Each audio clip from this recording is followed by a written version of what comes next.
taught you to hate the color of your skin? Who taught you to hate the texture of your hair? Who taught you to hate the shape of your nose and the shape of your lips? Who taught you to hate yourself from the top of your head to the soles of your feet? Who taught you to hate your own kind? Who taught you to hate the race that you belong to? So much so that you don't want to be around each other. No, before you come asking Mr. Muhammad, does he teach hate? You should ask yourself, who taught you to hate being what God gave you? Welcome. This is the Gilchrist Experience, and my name is Graham Weatherspoon. It's good to be back with you once again, and here in the village of Harlem, I'm glad to be sitting with a good friend of mine, and I haven't been able to catch up with him for almost a year, but my good friend Rabbi Weiss. Pleasure good again. to see you. It's an honor, privilege. It's an honor for us to have you here with us today, once again. And we've had many responses to the shows that we've done in the past with regard to Jews against Zionism. And before we get into what has gone on over the last 6 to 7 months, nationally and internationally, with regard to your organization, could you just give us a brief synopsis of the organization and what the Satmars are about as compared to the Hasidim and Lubavitch? We're not trying to fight or anything, right, but yes. we just wanted to give people some background on the Satmars. Right. Well, first I always like to open with, I pray to God that He should bestow upon me His wisdom and knowledge and merit me to be able to convey this to your esteemed listeners and television watchers, that they should be able to, and God should open their hearts to hear, to accept, and together we should be able to sanctify God's name, spreading the word of His truth. And that with God's help is the sanctification of His name. Amen. We have first of all, we are an organization which is not an organization that's come with a new theory or anything new. What we basically are, Neturei Karta, Satmar, all our sister groups. Oh, excuse me. God bless. Thank you. Is it's basically the voice of the Jewish people who are true to the teachings of the Torah, our bond with God. God specifically told the Jewish people at the time of the destruction of the temple that they are being expelled from the land because of their the spiritual wanting, the weakness spiritually, basically, not because of their ineptness physically. In other words, not because they were physically weak, they were expelled from the land, or the Greeks at the time, or the Romans when they lost to the Greeks or the Romans, the times the first and the second temple. It was nothing to do with physical weakness. It had to do because of the spiritual ineptness, that they were not up to the spiritual level that they had to be in order to be in this holy land. And the verses of the Torah in the 5 books of Moses, it states that God placed them in the land, and He said that I'm sending out the nations, the Canaanites, because they are not, because they have defiled the land. And God warned us that we should not defile the land and be sent out as the land of the Canaanites were sent out, that the land should actually not regurgitate you, reject you. And that's like one verse I'll just quote, also, you should not, the land should not reject you if you will defile the land. Because the Jewish people basically accepted a yoke of the whole commandments of the Torah, 613 commandments, and in doing so, God gave them that land to practice the Torah, His commandments. There's many little issues that I just want to touch upon very, very shortly. We believe that every human being will inherit the world to come and has to serve God, is created by God, and as long as they don't kill, steal, commit adultery, idol worship, they will inherit the world to come. The Maimonides brings that, and Elijah the prophet. The difference is that we accepted an extra bond of 24 hours a day, 7 days a week of the yoke of the Torah. And there's a verse that says, "Va'atem tili mamlechas kahanim v'goy kadosh." You should be unto me a kingdom of priests and a holy nation. That obligation gave us the right, and what God made the bond, to put us in the land of Israel. And if we're not on that specially high elevation of priesthood, then we were being sent out. taking over the land, when Joshua, who was after Moses, Right. passed away, took over the land, it was through a miraculous happening. He went 7 times around the walls of Jericho. Everybody, as you who are knowledgeable in the Torah knows. So it was a miraculous happening. In fact, the Jews were punished for not wanting to go into the land immediately when God said. They weren't looking to have some battles with nations. It was God's will they should be there. And when God's will was that they shouldn't be there because of they weren't up to par, and as Jeremiah the prophet, Ezekiel, all the prophets speaks about how they were warned by God. They eventually were sent out as they were warned. They were expelled, and they were expressly commanded by God not to make any attempts to return en masse back to the land. This means that once they were expelled, we were put under 3 oaths by God. One is not to go back en masse to the land of Israel. The second is not to rebel against any nations. We must be loyal citizens. A Jewish person is required to be a loyal citizen in every land where he resides, and not to take up arms, fight against other nations. And thirdly, not to make any attempts to end exile, because it's a godly decree, and basically you can't fight against the hands of God. Right. You won't be successful. In the Torah it says if you try to fight the hands of God, you won't be successful. And we were warned that if we will try to breach these oaths, try to return to the land en masse, try to fight a nation, it will bring catastrophic results. The Jewish people followed these rulings for around 2,000 years since the destruction of the temple. Zionism came along around 100 years ago by non-religious Jews, Theodor Herzl and his cohorts. They didn't believe in the Torah. They basically took God out of the equation. To them, there's a physical world. We're spread out through the world. We have to have a piece of land. They wanted to basically, they abhorred religion. They detested religious people and religion as a whole. Their idea was to transform in the Jewish people the concept of Judaism as a religion into a nationality. A basic godless issue, having a piece of land, having a strong military, being winners in the Olympics. They'll have the Maccabees. That's a story in of itself. Maccabees is using Judaism and misconstruing everything. The great rabbi said that not only they wanted to have a land, but the whole concept of taking a land and was trying to uproot this religion from the Jewish people. In other words, it's not that they took the land of Israel, they took back the land, and then they tried to uproot religion, which they're doing constantly for over 50 years from the Jewish people. The whole concept was to transform the religion out of the Jews, to uproot the religion from the Jews. And one of the issues was to take a piece of land. In other words, the land is only a secondary issue by them. They wanted to uproot religion. We find that in the writings of Theodor Herzl. He didn't circumcise his child and was proud of it. He wrote about that. He wanted to convert the Jews to Christianity because it's more, it was basically, he felt they'll be more successful, and he wrote about all of these issues. So Judaism wasn't what it was for him, what it is for us. In other words, totally different. Now, as I recall that you had stated in our first meeting with regard to Mr. Herzl, that Yes. the rabbis in the early 1900s Right. rejected his program, stating that it was antithetical to the teachings of the Totally, Torah, right. and that it would cause multitudinous problems for the Jewish people in the Exactly, future yes. if they sought to obtain some land and get back in and, Yes, and do these things. That's in all the writings. There is writings in Hebrew, and thank God, slowly, like on our site, www.nkusa.org. N is for Nature, like Nature, so the N as for Nancy, not M for Mary, nkusa.org. And when you'll find over there link-ups to other sites also that speak about, slowly but surely translating. We have writings of rabbis throughout the world, where they would be from the Middle Eastern countries, from North African countries, from wherever there was a Jewish leadership. They spoke up totally opposing this movement of Zionism. The Zionism is a movement that rejects God. They refute that God is watching the Jews. We should really just explain this. You see, Jewish people do hope to return to the land eventually. But our yearning, which every Jewish person yearns to return eventually to the land of Israel, is not as to take over the nation, to have an Israeli state.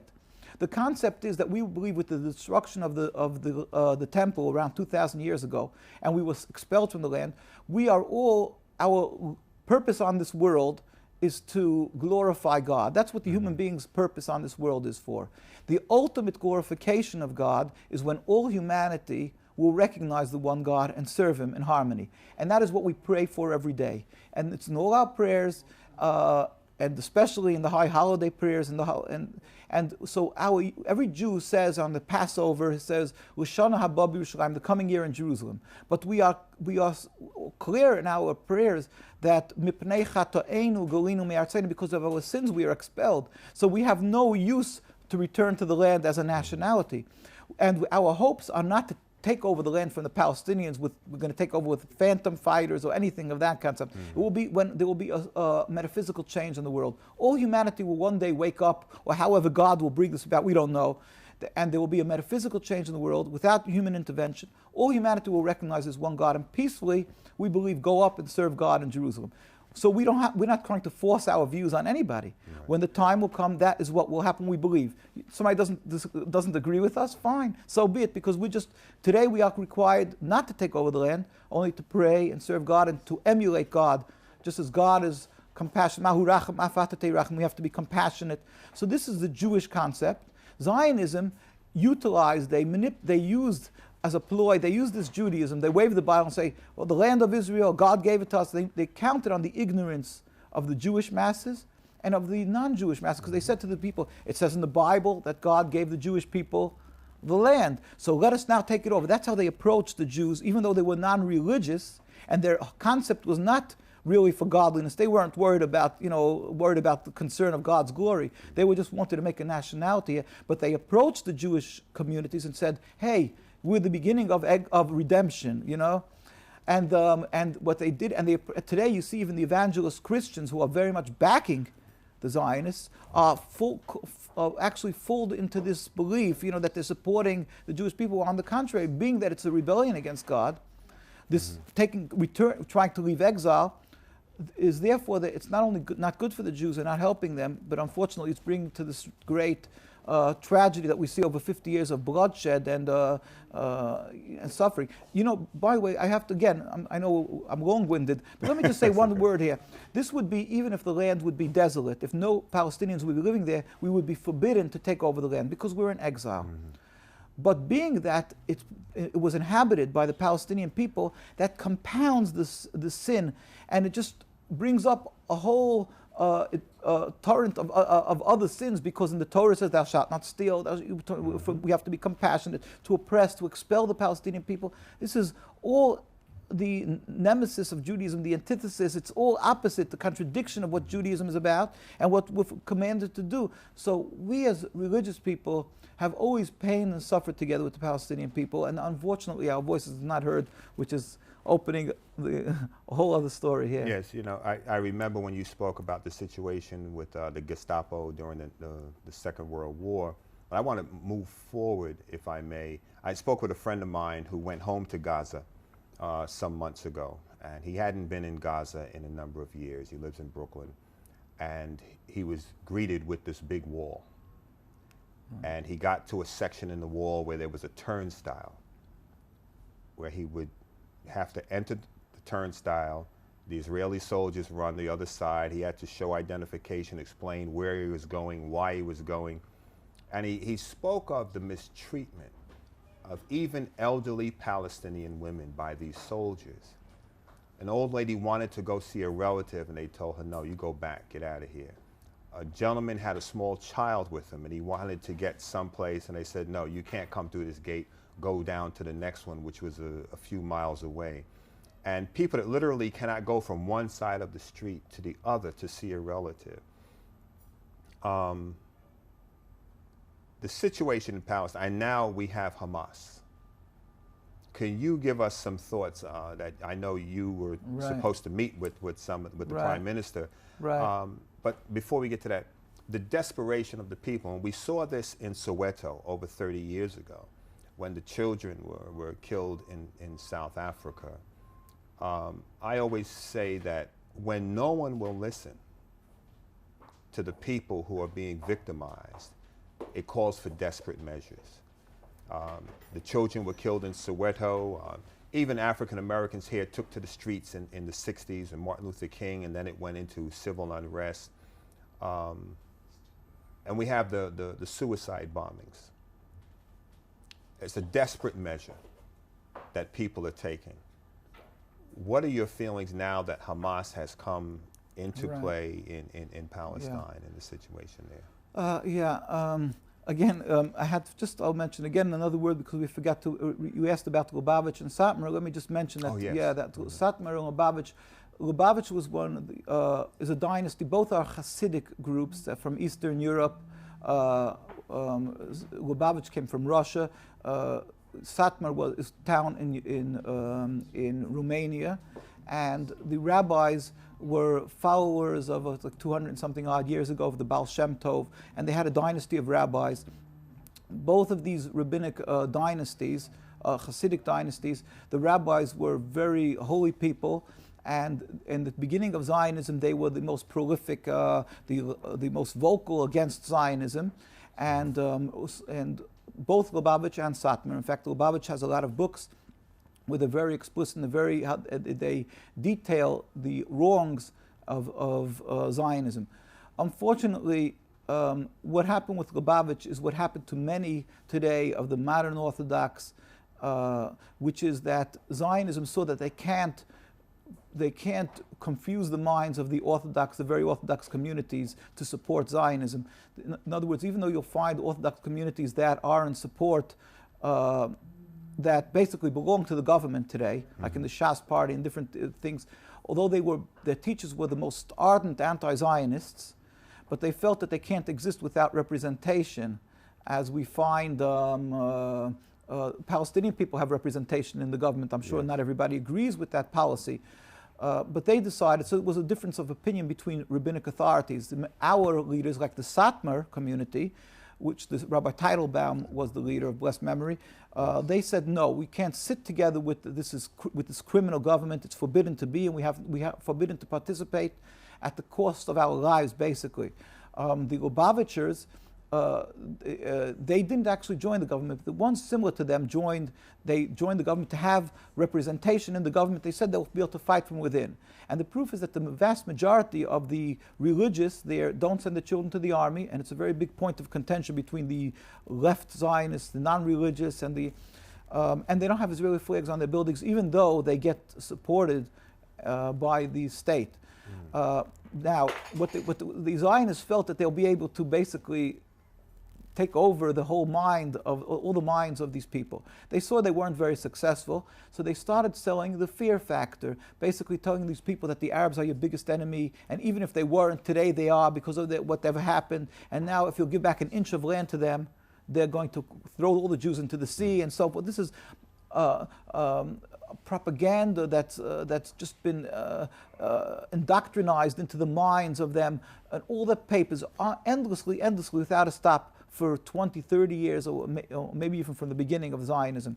And unfortunately, they've been very successful for the mainstream, many of the Orthodox who are anti-Zionist, the fear that the Palestinian people are going to want to kill them, even though that's totally not the truth of the mindset of the Palestinian people.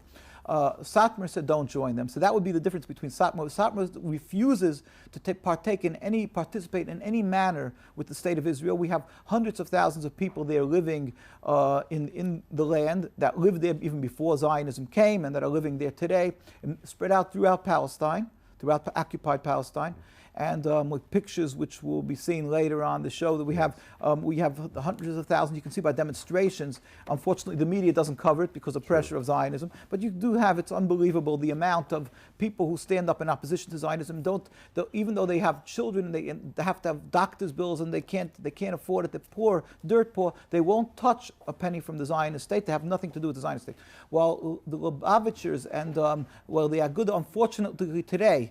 This wasn't their opinions of the rabbis before, but unfortunately today they're of the opinion of that to return the land is they're fearful. They don't want to return the land, and some of them maybe don't share that opinion, but they participate in the government. There's like a difference of opinions, but they're not Zionists. And the lack of education, which your show has to do and we have to constantly do, is to educate the truth of the misrepresentation of the Palestinian people and of the Jewish people. That's important, the education here. That is what we're going to do with God's help. This will bring back that we should be able to separate Zionism from Judaism, separate the false facts from the true facts, and we'll be able to come back to a peace. Now I'll get into that issue of Hamas that we're speaking about. Because you see, Hamas is again being misrepresented by the Zionists because they have the mic in their hands. They have the media control.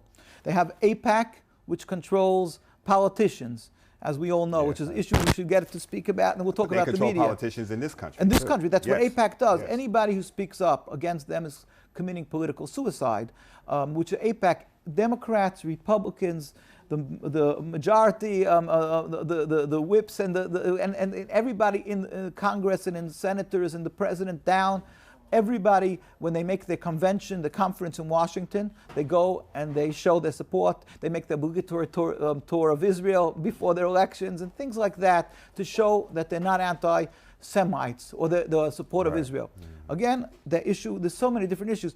The use of the word anti-Semitic is a ploy of Zionists that anybody who dares to speak up against them is already condemned as anti-Semitic. We as Jews are considered self-hating Jews, and so they're able to fight against anybody who wants to stand up for God's truth, against the criminality and the blasphemy and everything against Zionism, what they're doing to the Palestinians. So Hamas here is an organization that said that they want the rights of the Palestinian people. They are not out for Jewish blood. They're not Hitlers and the way they've been portrayed. They simply want the right to their land, as you will find many of the other Palestinian organizations. Unfortunately, if they come to bad feelings about Jews, it's because that's what Zionism is accomplishing, exacerbating anti-Semitism. They're the greatest factory of anti-Semitism. But therefore, we go out and speak with Hamas and with all these organizations, tell them we understand you, we are support and solidarity with the suffering of the Palestinian people, and we understand where you're coming from. And we understand that it's false, the portrayal that you're out for Jewish blood. They definitely don't want that. The history of the Palestinian people, as in all the other Muslim lands, were that they lived side by side with Jews. They were always a safe haven for Jewish people in Muslim lands. And Palestine especially, I mean, just as it was in Morocco and Tunisia and Yemen, the Jews lived side by side. So they're not out for Jewish blood. We as a Jewish people suffered through the Inquisition. We've suffered through many times very tribulations and very hard times. Our heritage, our teachings of the Torah is that we never stood up with arms. Our way is through prayer to God and to try to approach, if there is really an enemy of our people, to approach them and to try to gain their goodwill through supplication, to bring them presents, discussing with them, understanding what their problem is with us. That is what we've been taught. Not fighting. That is not the Jewish way, has never been the Jewish way. Through prayer to God, if we've been expelled from a land, we would leave. So therefore, the approach, anything other than that, is strange to us. And even though, like I say, some say put your mouth where where your money where your mouth is. Money is with your mouth. Just saying that when it's coming somebody else's problem. No, we've gone through the Spanish Inquisition.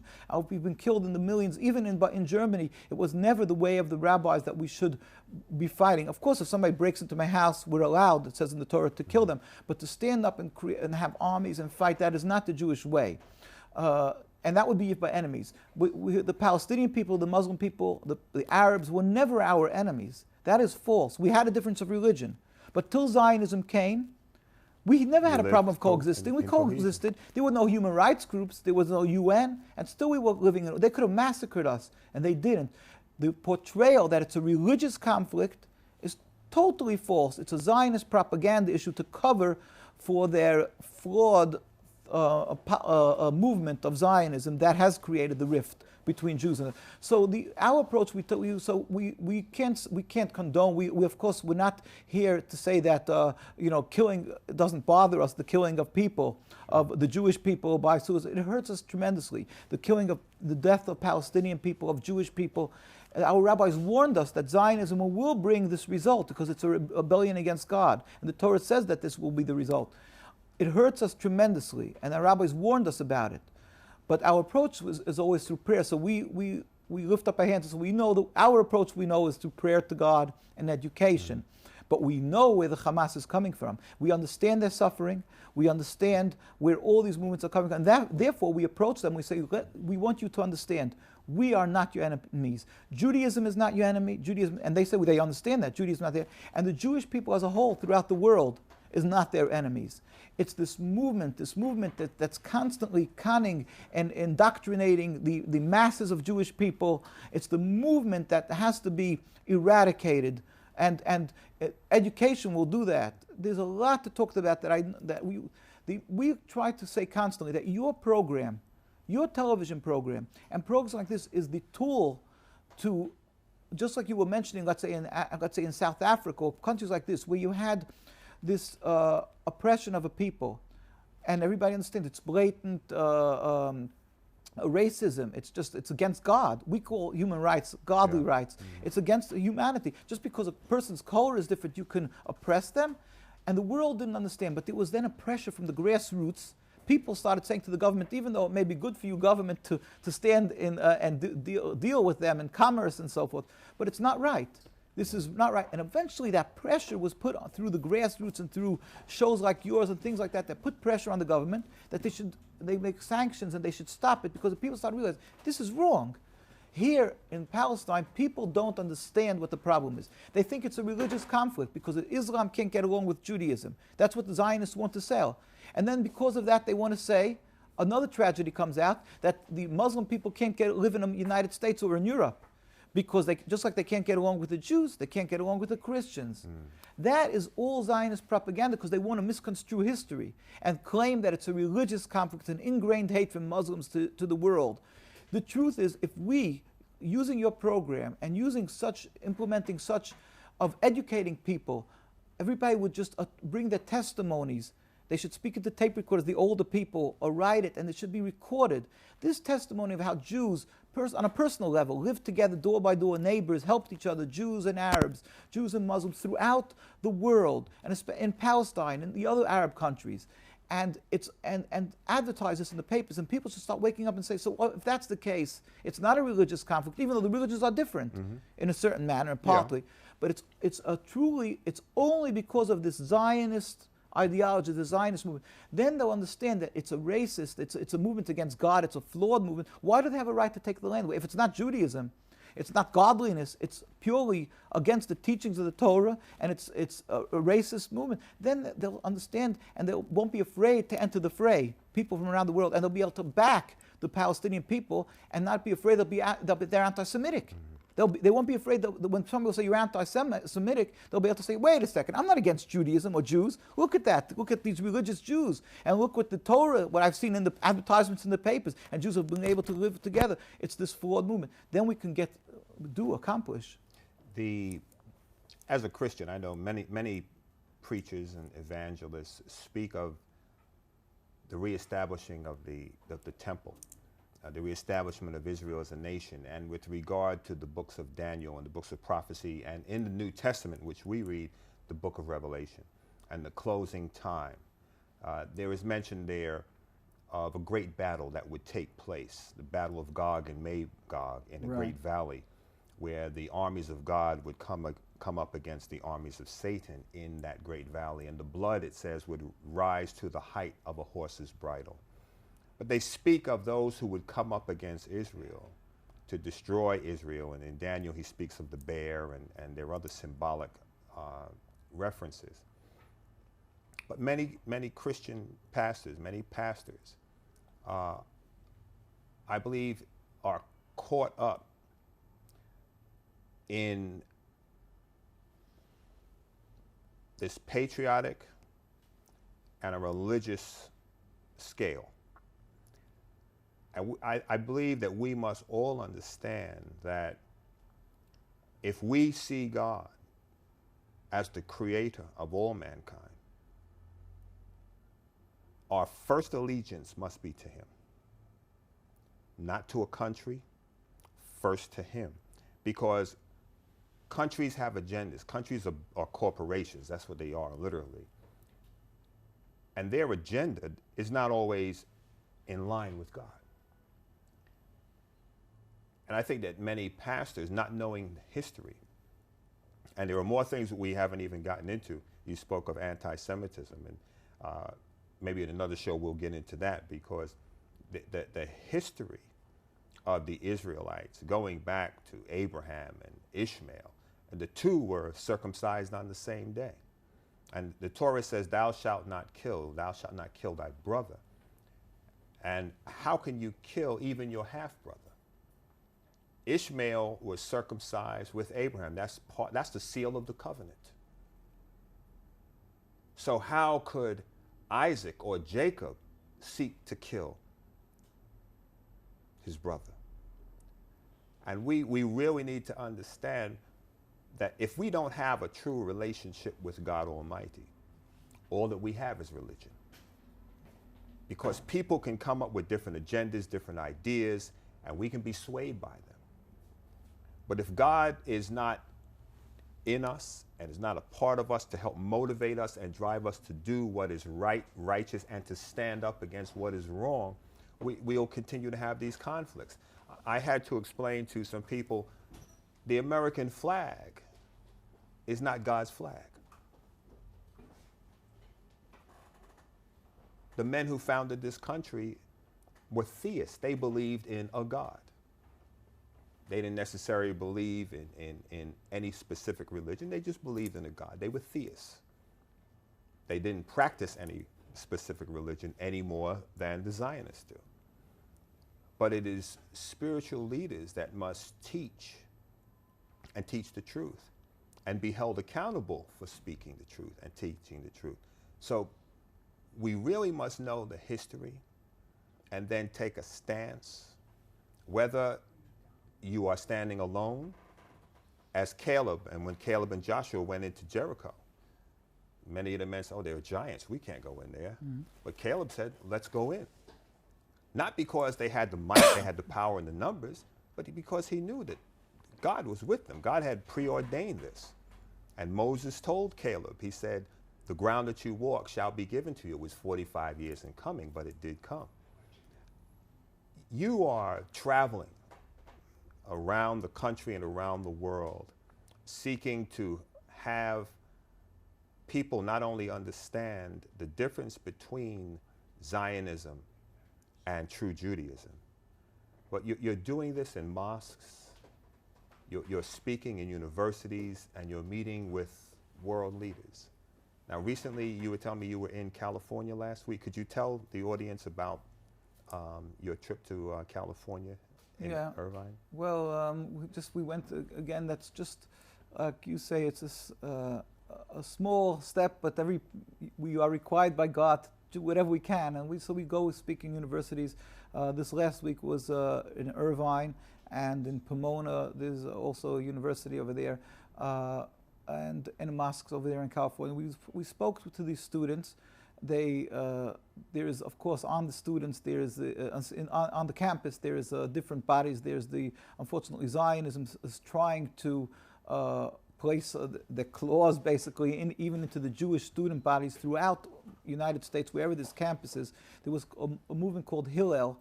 Yes, Hillel, I remember that yes. was a place of a safe haven, basically, for Jewish students to be able to find kosher and have a quorum to pray if they're religious, and to basically practice their Judaism and feel a little comfortable in a college campus where they're away from home.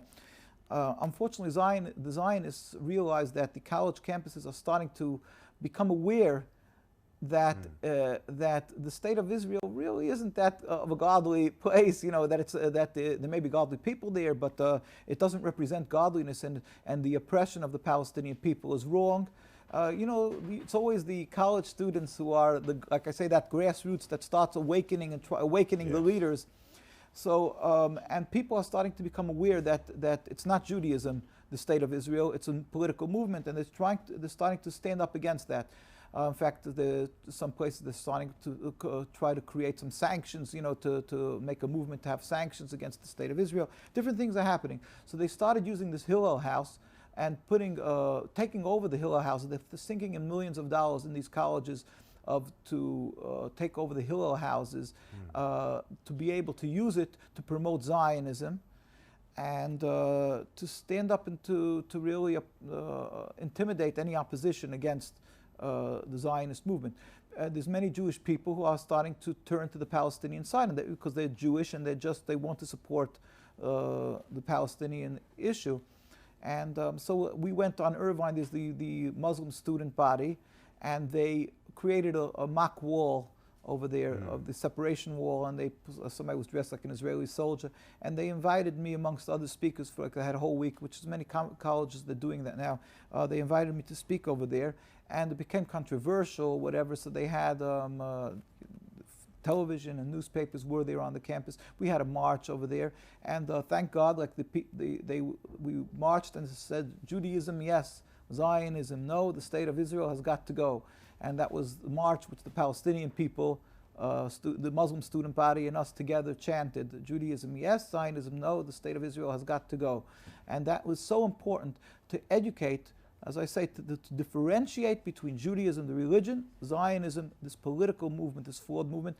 And that people think, many Jewish people are afraid that this idea of going together with Palestinian people is going to create a worse situation for the Jews, more bloodshed for the Jews. When they would just stop and think and not be so affected by the propaganda of the Zionists, they would realize, on the contrary, they bring the hearts of these people closer together when they realize that these Jewish people are not these people who are committing these atrocities, and it's not Judaism, it's just this political movement, and we are saving Jewish lives.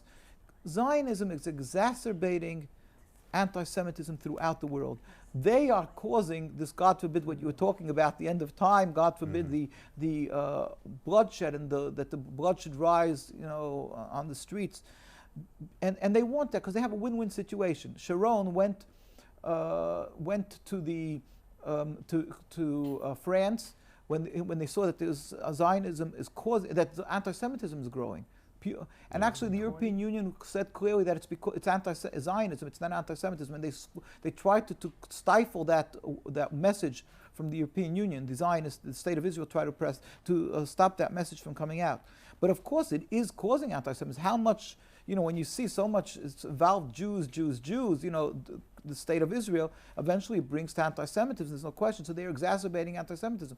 But for the Zionists, that's a win-win situation, because then Sharon went to France, or left a message for France. He was supposed to go there, and he said, all the Jews should pick themselves up and leave and come up to Palestine. And then they have cannon fodder, like they do with Russian Jewry.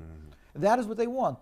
So they have either you're standing in France and then you're fearful of what will happen in France, so you start supporting the state of Israel, thinking that that's your safeguard, or they pick themselves up and they go. It's a win-win situation. And the truth is that then a win-win, it's a lose-lose, because what they're doing is exacerbating anti-Semitism. They are the root cause of, as I mentioned before, Jews live together with Muslims. They are the root cause of suffering.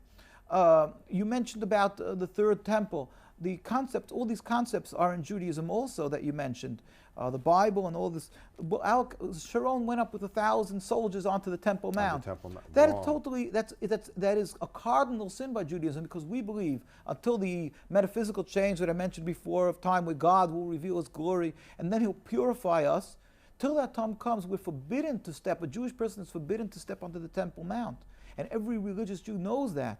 And only Sharon, who's these sinners and who just has nothing to do with Judaism, he could take 1,000 soldiers in the eyes in the public eye, stand up there and go in that place where it's forbidden to go. It's a cardinal sin that's brought down. It's one of the worst sins that we get. It says, God says we'll get cut off from Him if we go up there, God forbid. And then so he did that. And then, like I said, they went to France and wanted to go to France and, exacerbate this anti-Semitism. And the end of time, we'll get into that, whatever. But you wanted to ask something else? Yes, when you made mention of the Temple Mount, some people may not be knowledgeable of the three areas of the temple. There was an outer court, then there was an inner court, and then the holiest of holies. And the people themselves did not enter. Exactly, yes. The priests who were to offer up the sacrifice for the atonement for the people entered. And beyond that outer court, by the time the chief priest got to the Holy of Holies, his robe was with pomegranates and bells, and there was a cord around his waist. And correct me if I'm wrong. And as he went in to offer up the sacrifice, the people waited outside. They never entered into that area. They never went in, right. There was a curtain and around that area. And he only went once a year. Once a year. Right, and you're right. See, and they waited to keep hearing the chiming of the bells hitting the pomegranates, so that they knew that the priest was still alive and that the sins of the people had not been rejected, but the forgiveness, the atonement of the sin had been accepted through the priest. And when it was over and the priest exited, they knew that God had accepted the sacrifice, and there was great jubilation. And for Sharon to have done what he did, totally disregarding the Jewish that law. sacred space. Exactly. And as a Christian, we look at that same gesture with regard to Christ as our high priest.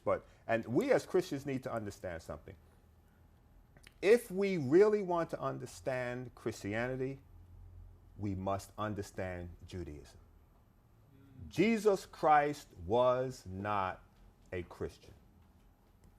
Jesus Christ was born of the house of David. He never claimed to be a Christian. He never was a Christian. He was born of the house of David, out of the nation of Israel, and that's what he was. And if we as a people have any problems with the people of the house of David, of any of the 12 tribes, then we have to look at ourselves. We really have to look at ourselves. Because Jesus will, when you see him, he will not tell you, I'm a great Christian and I'm glad he was not a Christian. So we really have to look at things in the proper perspective. Whether it is a Jew and a Muslim, a Christian and a Muslim, a Christian and a Jew, or whomever, the connection is there. And we can't separate ourselves from that bloodline. And you speak, and I love to hear you speak in terms of God willing. And the fact, see, because our people don't really intermix. In my own neighborhood in East New York, when I was growing up, I used to go to Seder's, and my friends would come to the Christmas dinners, and we would share our culture. But the cultures don't really mix. People may just nod on the street and pass and go by, but to sit down and have dialogue like this, it doesn't happen enough. And when the young man came to my office a couple years ago, we sat and talked for about an hour. But I'm thankful to God for you, and also for the memory of the Grand Rebbe Teitelbaum, and my condolences in his passing. And I trust that, and I know that you all will continue this legacy, because you're seeking to follow the Torah. And people must understand that they must take a stand for what is right, not for what people say is right, not what is politically correct, what is assumed to be patriotic as opposed to treasonous. We must stand for what is right, regardless of neighbors, relatives, presidents, kings, and potentates. You have an upcoming meeting, I believe, with the Prime Minister of Hamas, tentatively set? Tentatively, the security problem is, what's going on there, so we hope with God's help that there should be, peace, and over there that we should be able to, it should come to fruition, this visit, with God's help in the near future. I mean, it was imminent. We were supposed to be there, but every time it's getting pushed off now. But as I say, we have definitely no conflict. We are not political. Right. So we say it doesn't matter to us which group the Palestinian people decide there should be their real rulers, what type of government should be democratic or a Muslim state, whatever they would like, it is their free will to do, and we have no problem to deal with them, and of course not only to deal with, as I say, to be loyal citizens under their rule, which we hope that God will help, that they'll be ruling over the whole Palestinian land, the transformation, and we pray to God a peaceful transformation from this Zionist, illegal and blasphemous and total heretical rule of the land, that should be transformed back to the rightful rulers according to God, the ones who are there, that they should be able to have the rule of the land, the Palestinian people, in whatever manner they want. So we pray that it should happen peacefully and speedily. So we go and we approach them. We are good with all of them. When we were in Lebanon, part of the Lebanese government was the Hezbollah movement, and they were most cordial. In fact, they gave us a big meal of welcoming us, and that is the way. We have no problem with any of these, governments or ruling, parties, or any party. As I say, and it's false. It happens to be false that they want Jewish blood. They want their land back, and basically the rights of of what that should be rightfully theirs.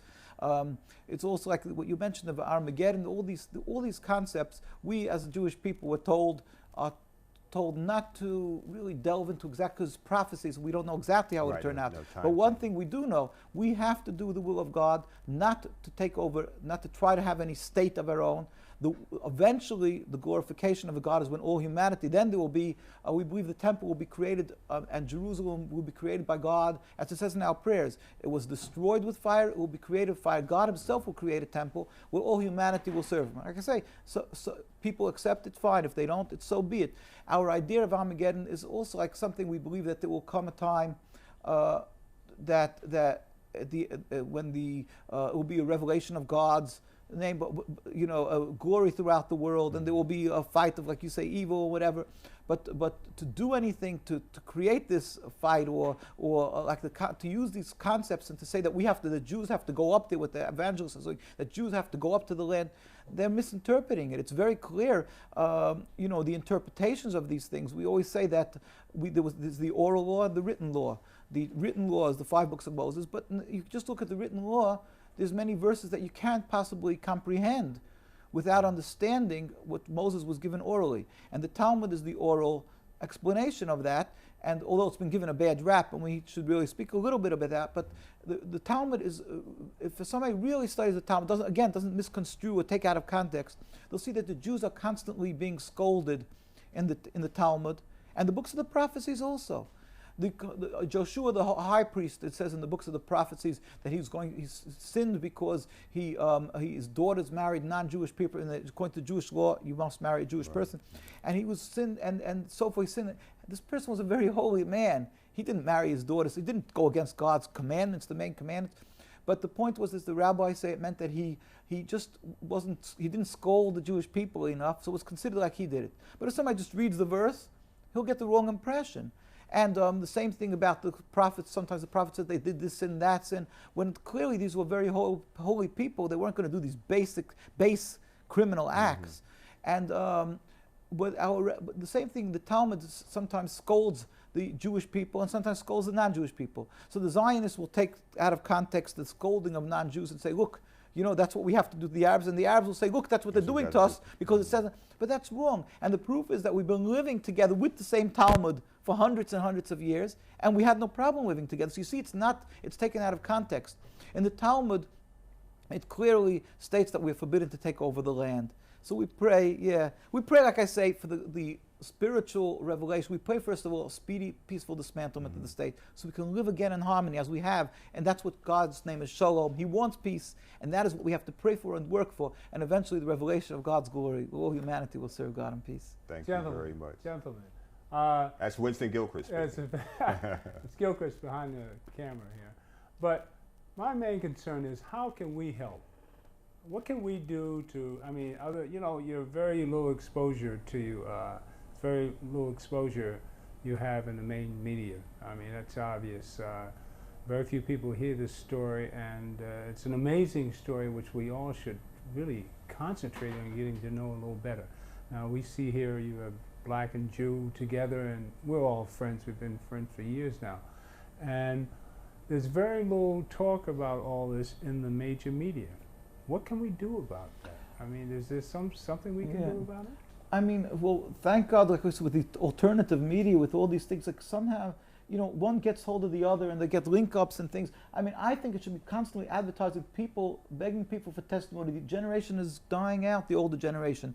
The people who can tell us the true stories, how Jews live together in Iraq and Iran and in Yemen, in Tunisia. I mean, these were countries that were full of, Egypt were full of Jews, in Palestine. They're living side by side, door by door. I meet old Jews.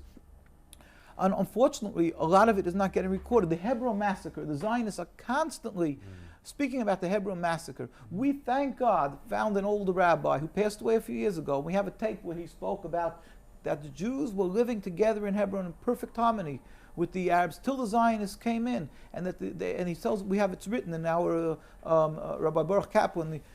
I don't know, I gave you maybe a copy of this, but you have so many different things here. I can leave this for you. You have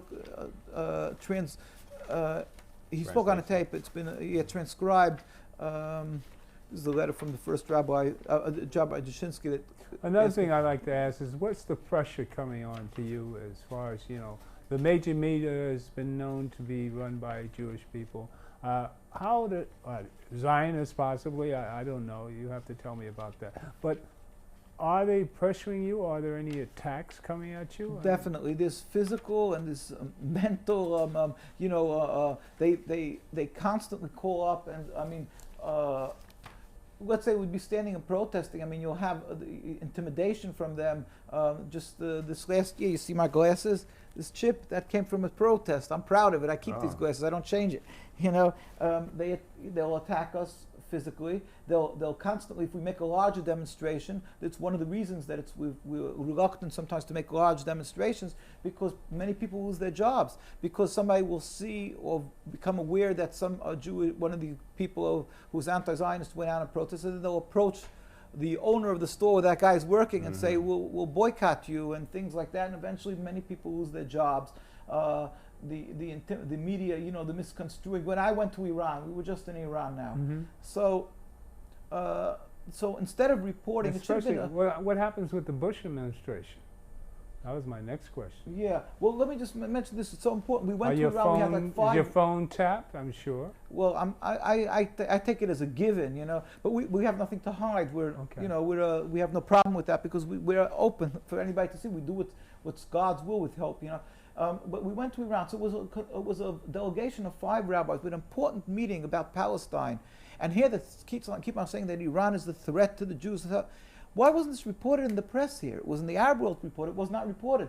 And when we came home, so the Zionist papers wrote, a delegation of Neturei Karta rabbis went to congratulate President Ahmadinejad for saying that the Holocaust didn't happen, and that that he wants to wipe out Israel. This was so false. First of all, he never said he wanted to wipe out the Jews.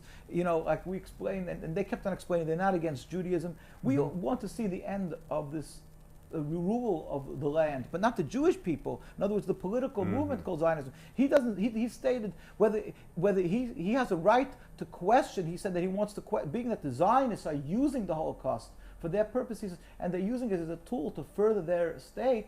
He says, let's see what it's all about. We said, look, my grandparents were killed, and I said this in Iran the whole time. My grandparents were killed in Auschwitz.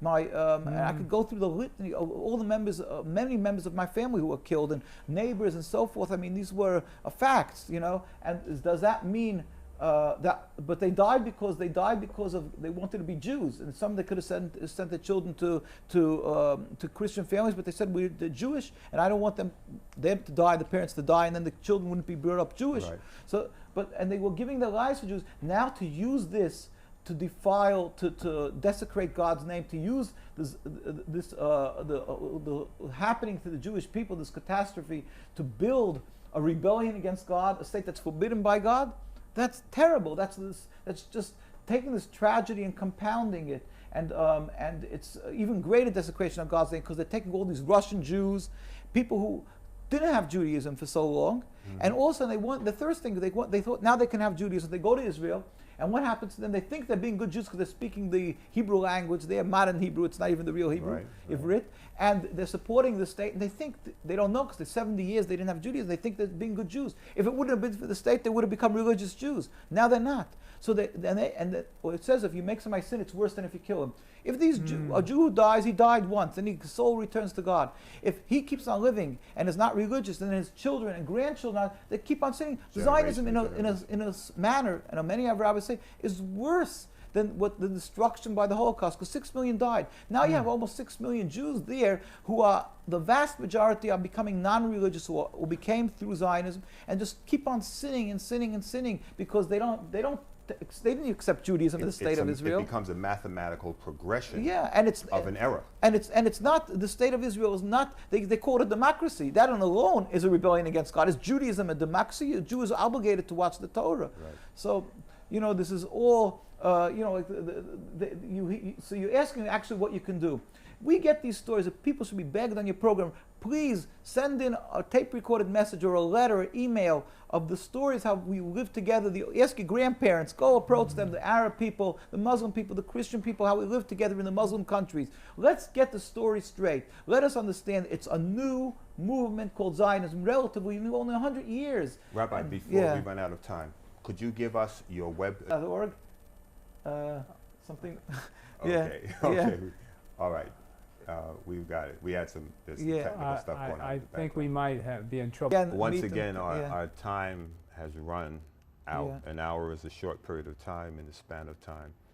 But Rabbi, I want to thank you so much for coming again. I'm sorry it's been so long since I've seen you. But I pray that God will continue to bless you, not only you, but your family and all of those around you, and that His Spirit will protect you. From those who would seek to do you harm, whether it's physical, mental, psychological, financial. I pray God's blessing, His angels to watch over you, bless you, and keep you. And I trust that your travels will open many doors and bring a lot of truth and peace and comfort to people around the world. Thank you, God bless. You should be able to spread God's word and accomplish, to bring what, like I say, God's name is peace, peace in the world, to do His will with God's help. Shalom. Thank you. As Winston would always say, the God in me loves the God in you. God bless you. Of us blacks, or Negroes as he called us, really thought we were free without being aware that in our subconscious, all those chains we thought had been struck off were still there. And there were many ways where what really motivated us was our desire to be loved by the white man.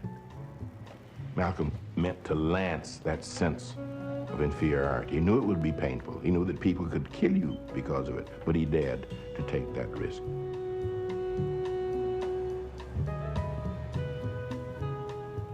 He was saying something over and above that of any other leader of that day, while the other leaders were begging for entry into the house of their oppressor. He was telling you to build your own house.